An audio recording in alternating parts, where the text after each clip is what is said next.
Ну все, добро пожаловать в мою обитель. Осторожно, головы пригинаем. Можно удариться здорово в балку. Вот здесь, в таких условиях, иногда бывает, спортсмены живут. Вот здесь у нас приемная. Здесь у нас и приемная, и раздевалка. Вот здесь у нас кухня. Здесь вот прекрасный плазменный телевизор. Здесь у нас спальня. Пошли в спальню. Света, заходим в спальню. Так. В спальне у нас, короче, включатель вот здесь. Сейчас дотянусь. Вот, свет включили, вот. Здесь у нас прекрасная постель на 4. То есть, ну, мало в кого там дома есть такая прекрасная спальня. И следующая комната у нас, пожалуйста, вот. Вот она ванная, вот. Вот ванная, здесь у нас умывальник, есть даже горячая вода, вот, пожалуйста, горячая вода. Горячая вода, вода есть, вот. Здесь у нас прекрасная ванная, вот. К счастью, я каждый день хожу в зал, вот там, может, да, там прекрасно все видно. К счастью, я каждый день хожу в зал, и там как бы, ну, мне не посчастливилось еще здесь там мыться. Стиральная машинка, тоже автомат, вот здесь мои шорты спортивные, потные. Ну, сейчас вот автомат работает, короче, ну ничего, он потом доработает и сушит, гладит, все сам делает. Все, это машинка-автомат, супер. Все. Ради своей мечты можно пойти на любые жертвы, и Вася Пальёк на это готов. Он перебрался из обустроенного Львова в питерский подвал лишь с одной целью – стать профессиональным бойцом. Но дома как бы неинтересно, дома нечем заняться, вот, как бы нет никаких перспектив. А здесь как бы есть шанс достичь чего-то там в спорте, каких-то успехов. Как бы, я надеюсь, что за ближайший год я уже там начну, меня уже чуть-чуть заметят, я где-то начну выступать на серьезных соревнованиях, там М1 или обычных там каких-то турнирах. И дай бог, чтобы вот эти условия мои чуть-чуть улучшились, чтобы были, по крайней мере, пригодны для жизни, для нормального существования, тренировок и для, естественно, для личной жизни. Пока Василий находится в самом начале этого пути, и гарантий, что впереди его ждет счастливый чемпионский финал, естественно, нет никаких. Но на эту карту он уже поставил очень многое. Мне 25 лет сейчас, типа, ну, как бы у меня нет образования. Хотя в прошлом году я поступил во Львовский государственный университет физической культуры, откуда меня через полгода поперли, ну, соответственно, из-за зала. То есть, как бы, я здесь работал и как раз начал серьезно работать с Сергеем, типа, то есть тренироваться и тому подобное. И там была сессия, а здесь были тренировки. Мне важно было здесь быть. И я как бы из-за того, что я остался здесь, не пошел на сессию, меня чисто выгнали в 24 года с первого курса, вот. Так, ты что здесь снимаешь? А ну, ушел отсюда. Изначально на эту тренировку у Сергея Никитина были совершенно другие планы. Но в какой-то момент все пошло не так, как планировал наш герой.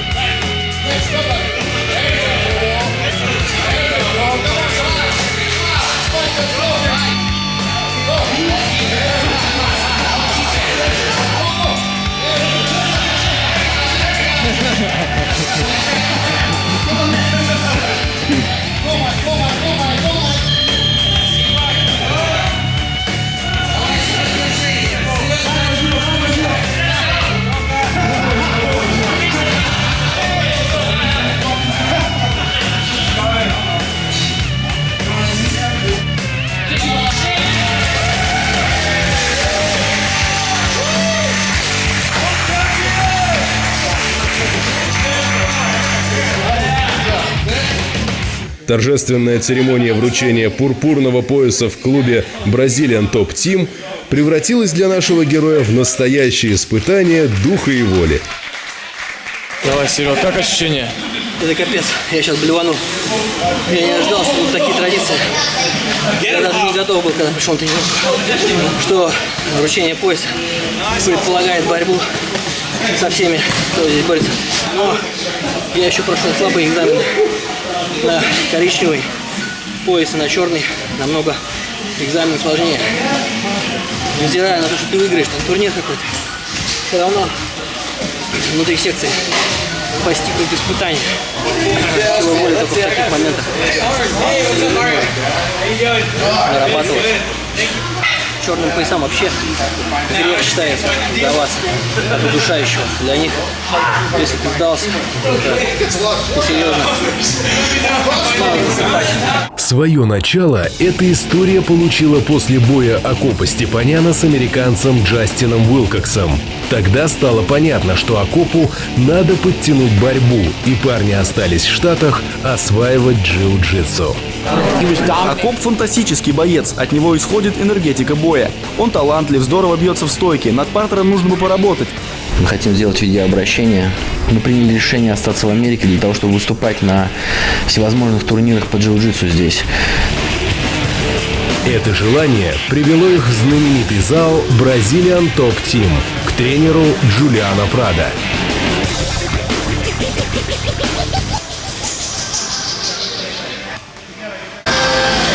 Как самочувствие? Нормально. Как тебе разрыв это ноги? Отлично вообще. Прикольно, мне понравилось вообще. Очень супер вообще. Я не видел, как он это делает.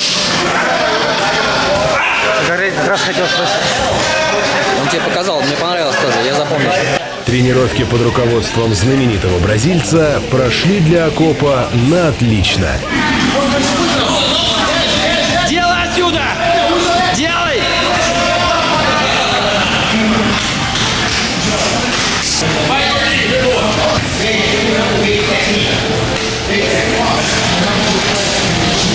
Тяни за пятку, вот. Вот, хорошо. В какой-то момент Сергей заметил, что несмотря на преимущество в весе, он не может провести в партере своему ученику ни одного болевого. Не прошли тренировки даром и для Никитина. Полученные навыки он сначала решил проверить на чемпионате Штатов по джиу-джитсу в куртке. На дебютном для себя чемпионате он смог войти в число призеров. Для первого опыта выступления не хватило знаний, правил и тактики. Практически проиграл, сделал бросок, но в джиу-джитсу очень важные позиции занимать. В боях без правил такого плана позиции они не настолько работают. Мы не так много выдаем, внимание уделяем. Следующим шагом стал чемпионат мира. Борьба велась без курток. На этот раз Сергей уверенно стал победителем соревнований. Он учел опыт первого турнира, и, конечно, база, полученная в самбо, позволяет успешно адаптироваться к любому виду борьбы.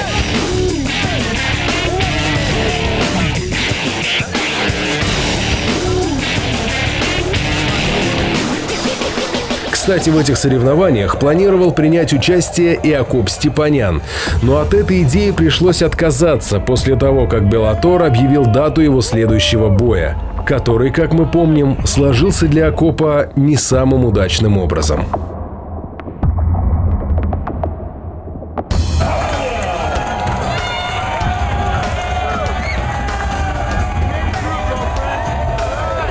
Поражение своего одноклубника Вася воспринял тяжело.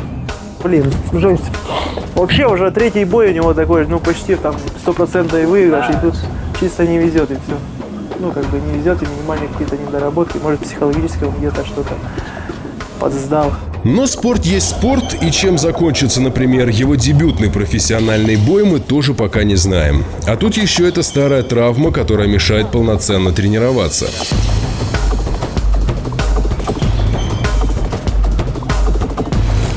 Что, не проходит до сих пор?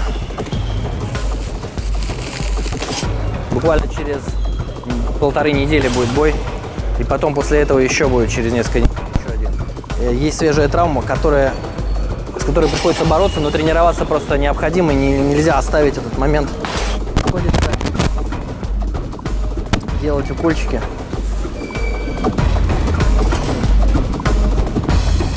Последние тренировки перед боем Сергей вынужден колоть своему ученику обезболивающее, иначе полноценной работы не получается.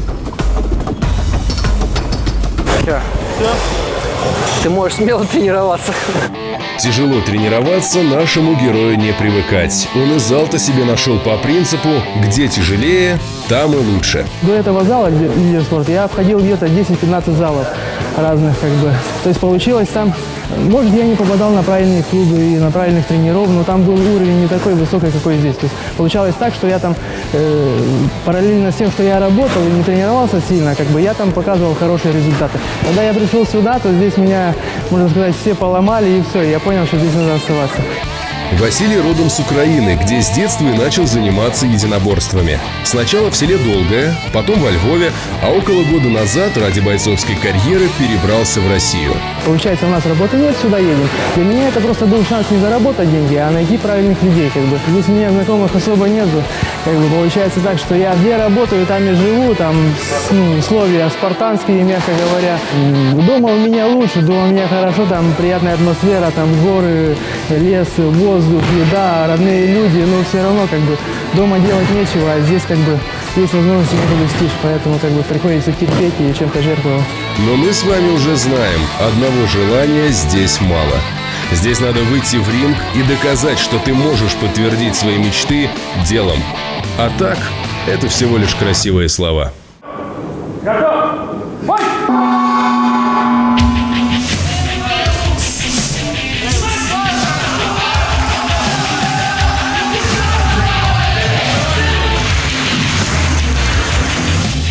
Первым серьезным испытанием в карьере Василия должен стать турнир «Колизей. Малая арена».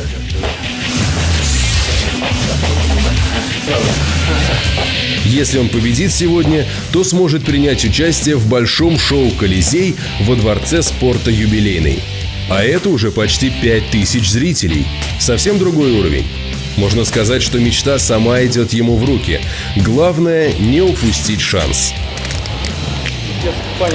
Чуть-чуть, чтобы выскальзывала. На, держи. А вы где были? Я не могу найти вас. Все, ладно, потом. А зачем? Не отвлекай. Все, не отвлекайся мыслями. Давай здесь. Ощути себя здесь.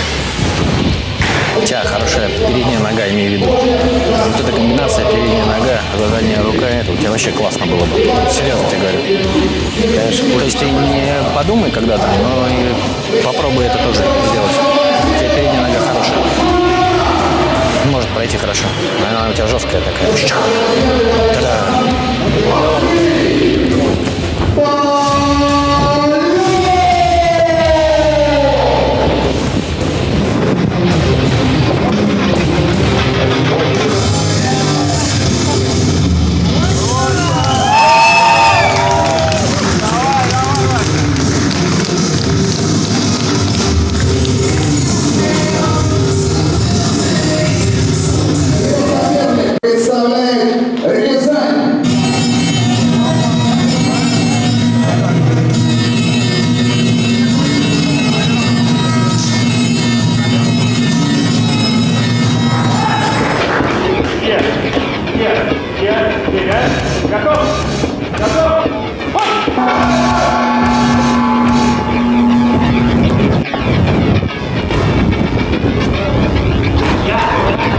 Руки поднял, Вася, руки поднял.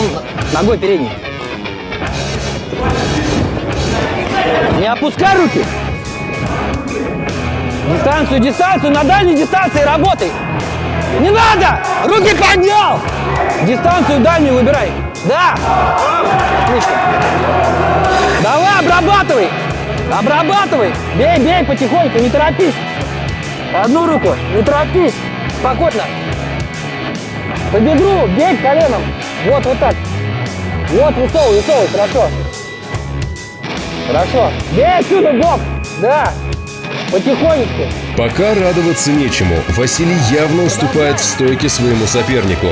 Но в партере ситуация меняется. Здесь контроль на стороне нашего героя. Теперь многое будет зависеть от того, кто из бойцов сможет навязать свой стиль боя. Руки только.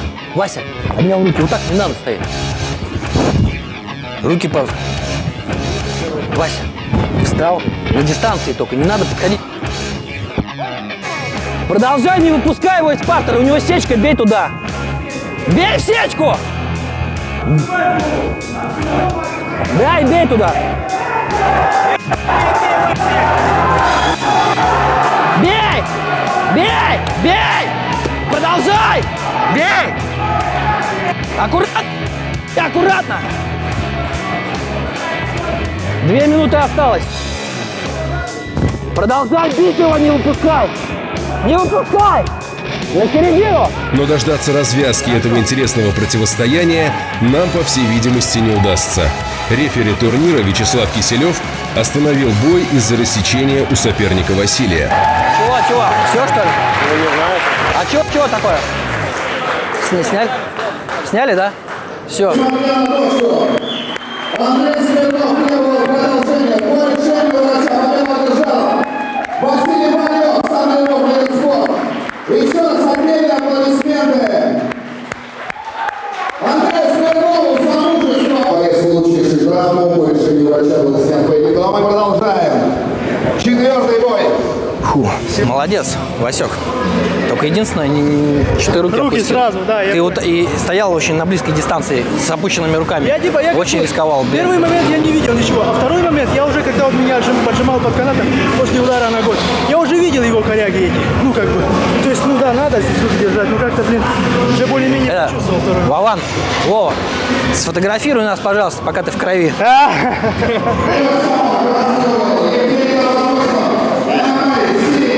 Скажем так, повезло сегодня. Повезло. Ну, мог огрести, потому что опасно очень, конечно. Вообще с ноги мог бы, на дистанции, на дальней. Да, не с дальней ноги, а с передней именно. Потому что, когда ты с дальней, да. Почему? Потому что ты сближаешься, и он может тебя встретить. А когда дальний, ты оттягиваешься, и потом можешь войти всегда. Почему и с боксером надо на передней ноге работать? Вот. Они на руках, не так. Встал и начал это. Ну, блин.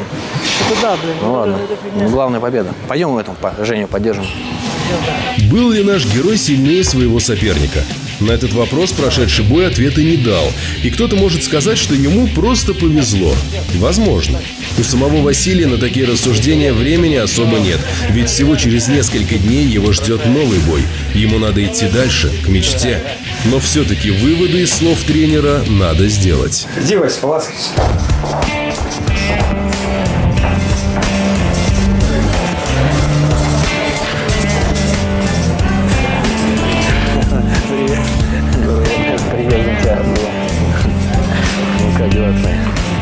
Очередной важный бой ждет и Акопа, но сейчас об этом думать, пожалуй, рано. Он только что вернулся из Америки, где потерпел тяжелое поражение. В каком городе ты сейчас, можешь сказать?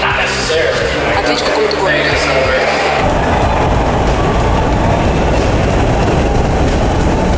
Нормально ты сейчас психологически как? Психологически еще злее, еще головенее.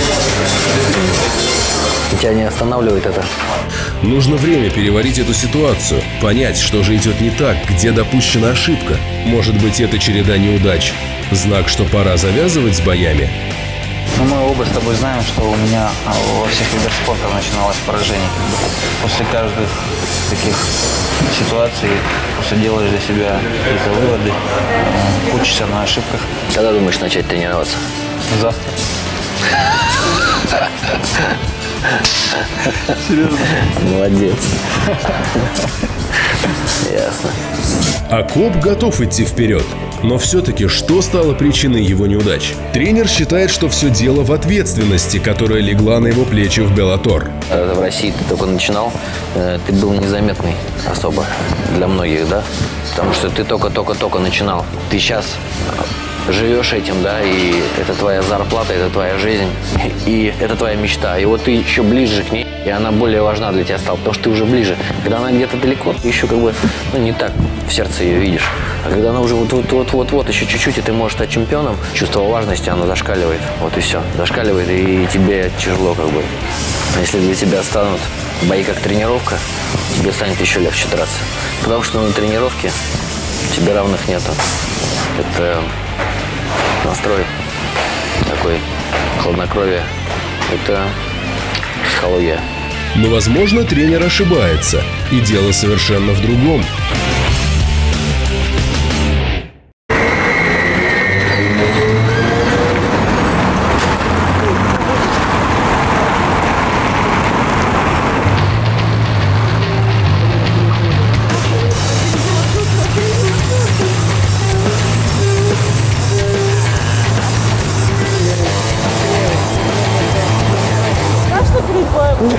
Не, сейчас не страшно. Страшно было ночью, когда я не мог заснуть.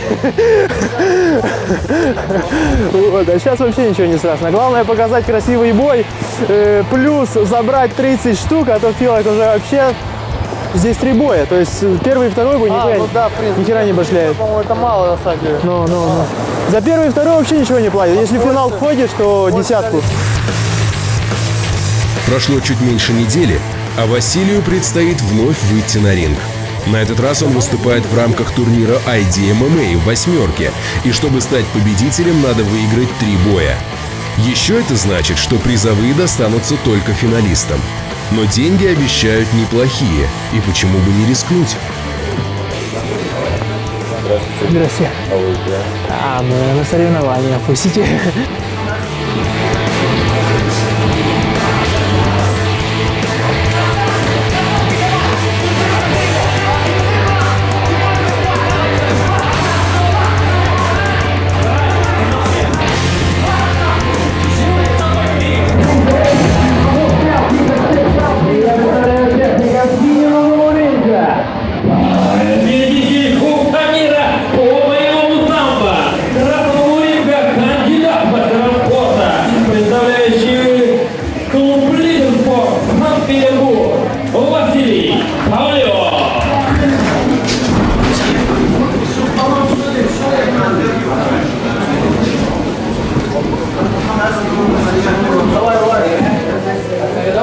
Не несись на него сам не несись. Итак, гонг прозвучал. Интересно, по какому сценарию будет развиваться этот бой? Блин. Руку просунь снизу. Обними ногами, обними его. Держи, сейчас поднимут нормально. Держи. Стойка.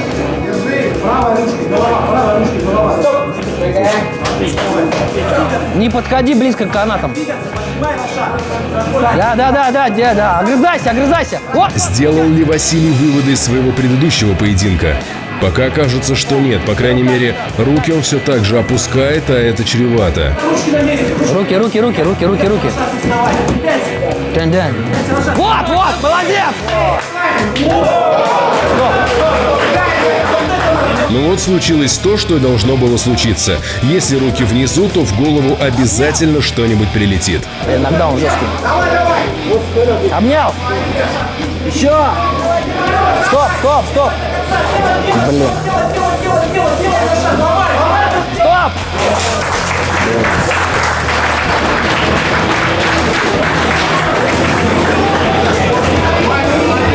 Я перегорел. Ты еще, знаешь, начал так, типа, чемпион, все дела. Не, ну он чемпион же. Ничего. А поражение иногда рождает недопонимание. Что-то зажат был, вообще не делал то, что надо. Я реально сгорел.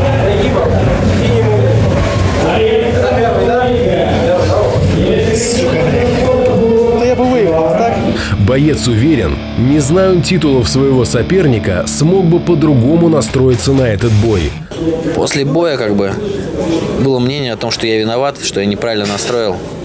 Почему нет? Это нормально. Но неужели такие мелочи могут повлиять на исход поединка? Но об этом мы поговорим в следующих сериях проекта, где также расскажем, чему может научить голливудская звезда Арнольд Чон, какие секреты силы знает наш дядя Вова. Хорошо, даже мне! Охота было, конечно, прекратить все, но вот именно перебороть это было очень классно. А также, что нужно делать, если твой нос вдруг оказался не на месте. То, что я испытал, стоит того.